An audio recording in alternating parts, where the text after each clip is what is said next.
आज रिसर्च करने के चक्कर में बहुत कमेंट्स भी पढ़ता हूँ लोगों के, कहीं ना कहीं से कुछ ना कुछ we try to collect, not कि मुझे सवाल बताओ कि वो आपके बारे में सोचते कैसा है, क्या है, राइट। एंड एक बहुत अच्छी बात बोलते हैं लोग, जो कमेंट्स में भी होता है, which is a positive side, हम नेगेटिव पे भी आएंगे, इज़ बहुत लोग बोलते हैं कि आइडियल मैन हो तो वो विकास सर जैसा हो। नहीं झूठ बोलते हैं, जेन्युइनली पीपल टॉक अबाउट, क्योंकि शायद लोग thought process, teaching, business acumen, और अगर आप बोल रहे हो स्पोर्ट्स या और फिर आप बोल रहे हो जॉलीनेस जो उनको दिखता है, वो सब मिक्स करके ही लोग बोलते हैं कि यार सब है इंसान में। नहीं तो यूजुअली लोग जो बहुत पढ़ाकू किस्म के हैं वो इतना स्पोर्ट्स में शायद ही होंगे, या वो इतने ही अच्छे बिजनेसमैन होंगे। Usually teaching businesses not very hand in hand नहीं जाता, आजकल इंडिया में बहुत फेमस है, बट कुछ छोड़ के इंसिडेंट, ठीक बात, right. So what do you think is an ideal man? आपकी क्या डेफिनेशन है? मतलब मैं दो बातें कह सकता हूँ, एक तो जिसमें डाइवर्सिटी हो, दूसरा जिसका एवोल्यूशन ठीक से हुआ हो, मतलब उसने बचपन को बचपन की तरह जिया हो, जवानी को जवानी की तरह ही जिया हो, वो सब चीज़ें की हों जो उस उम्र में स्वाभाविक है। जैसे क्या? बचपन में लड़ाई झगड़े, मार पिटाई, नॉन सीरियसनेस, पढ़ाई उतना नहीं कर पाए, होमवर्क नहीं किया, डांट पड़ गई, पिट गए, वो सब किया। बहुत पढ़ाकू किस्म के बच्चे मुझे पसंद नहीं। को करिकुलर एक्टिविटीज़ में खूब पार्टिसिपेट किया हो, चाहे वो डांस हो, डिबेटिंग हो, स्पोर्ट्स हो, हर चीज़ हो। एक वेल ग्रूम्ड पर्सन, भाषा पे अच्छी कमांड हो, समाज को समझने की एक बेसिक क्षमता हो, किसी भी अनइवन सिचुएशन को हैंडल करने की क्षमता किसी के अंदर आ जाए, तो मैं मानता हूँ कि उसकी परवरिश ठीक हो गई।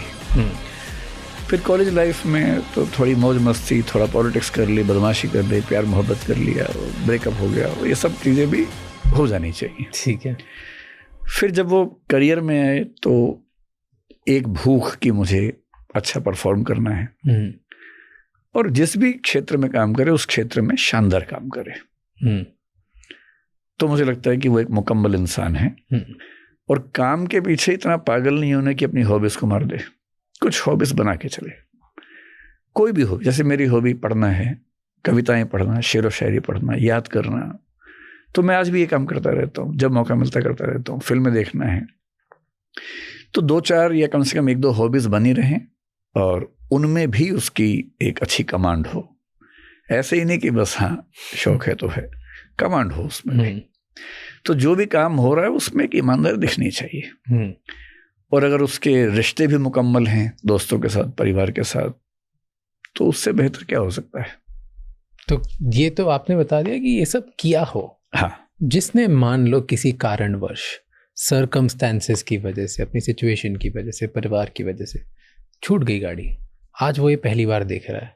वो हो सकता है इंसान आज 25 साल का हो, जो चाह रहा है कि मैं घूम रहा हूँ और मेरी ज़िंदगी में अब मुझे राह पकड़नी। हो सकता है 40 ईयर का हो, 50 ईयर का हो, वो बोल रहा है कि मेरी गाड़ी पैशन वाली छूट गई, आज शायद मुझे बेटर बनना है। या हो सकता है वो इंसान हो जिसके सब है, लेकिन वो व्यक्तिगत लेवल पे गुस्सा हो, मारता पीटता हो, बेकार हो, right. Somebody is watching it for the first time. Tell me 1, 2, 3 या 4 स्टेप्स जिससे लोग कहीं कैसे भी हों उससे एक आइडियल मैन बनने की तरफ जा सकते हैं। मतलब मैं तो कहूँगा कि आइडियल बनने के चक्कर में नहीं पड़े तो अच्छा है। Better man. आइडियल बनने के चक्कर में जिंदगी खराब हो जाती है। आप एक सहज इंसान बन जाए, वो ज़्यादा बेहतर है। आइडियल आमतौर पर दूसरों की निगाह में खुद को देख रहे होते हैं, और हमेशा दूसरों की निगाह से खुद को देखना अपने आप में एक बहुत परेशानी की बात है। कंफर्टेबल ह्यूमन बीइंग होना ज़्यादा बेहतर है। तो जो जो मिस हुआ आपकी ज़िंदगी में, आजकल तो हम कहते हैं कि age is just a number, तो जो मिस हुआ है सोशल मीडिया के दौर में, लगभग वो सब चीज़ें फिर से करने की एक चॉइस आपके पास है। मसलन खेलने का शौक था बचपन में, क्रिकेट नहीं खेल पाए, अब नौकरी करते हैं। मैं ऐसे लोगों को जानता हूँ जो 5 दिन नौकरी करते हैं, बढ़िया नौकरी करते हैं, और 2 दिन खूब खेलते हैं। ऐसी ऐप्स आजकल हैं, कॉर्पोरेट्स के लोग उन्हीं ऐप्स पे, उनका स्कोर भी आता है, सब कुछ रिकॉर्ड्स बनते रहते हैं, स्टेडियम बुक कर लेते हैं, मैदान बुक कर लेते हैं, हर सैटरडे खेलने जाते हैं। तब नहीं खेल पाए, अब खेल लीजिए।